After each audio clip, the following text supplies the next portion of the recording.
ঈশান কিষান ও Travis হেডের মার্কাটারি batting ফারাক গড়ে দিল ম্যাচের। প্রথম ম্যাচই হাই স্কোরিং ম্যাচ এবং রাজস্থানকে হারিয়ে জয় দিয়ে মরশুম শুরু করল সানরাইজার্স হায়দ্রাবাদ। প্রথমে ব্যাট করে 20 ওভারে 286 রান করেন হায়দ্রাবাদ, সেঞ্চুরি করেন ঈশান কিষান এবং 66 রানের জোড়া ইনিংস খেলেন ট্রাভিস হেড। কিন্তু রাজস্থানের হয়ে সঞ্জু স্যামসন ও ধ্রুব জুরেল লড়াকু অর্ধসাধারণের ইনিংস খেললেও শেষ রক্ষা হয়নি। 6 উইকেটে 241 রানে থেমে যায় রাজস্থান। টসে জিতে বোলিং করার সিদ্ধান্ত নেন রাজস্থান, আর সেই সিদ্ধান্ত বুমেরাং হয়ে যায়। ইনিংসের শুরু থেকে বিধ্বংসী মেজাজে ব্যাটিং করতে থাকেন সানরাইজার্সের দুই ওপেনার অভিষেক শর্মা ও ট্রাভিস হেড। অভিষেক 11 বলে 24 রান করে ফিরলেও মার্কাটারি ব্যাটিং জারি রাখেন হেড।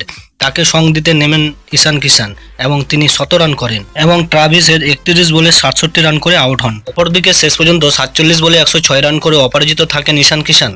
তিনি 11টি 4 এবং 6টি 6 দিয়ে সাজানো তার ইনিংস। রান তাড়া করতে নেমে শুরুটাই ভালো হয়নি রাজস্থান রয়্যালসের। 24 রানের মধ্যে 2টি উইকেট পড়ে গিয়েছিল যশস্বী জয়সওয়াল ও রিয়ান পরাগ। রাজস্থানের হয়ে ইনিংসের রান করেন সঞ্জু স্যামসন এবং ধ্রুব জুরেল এবং তারা 111 রানের পার্টনারশিপ করেন এবং তারা মার্কাটারি ব্যাটিং করেও জয় এনে দিতে পারেননি দুই ব্যাটার। 44 রানে হেরে যায় রাজস্থান রয়্যালস।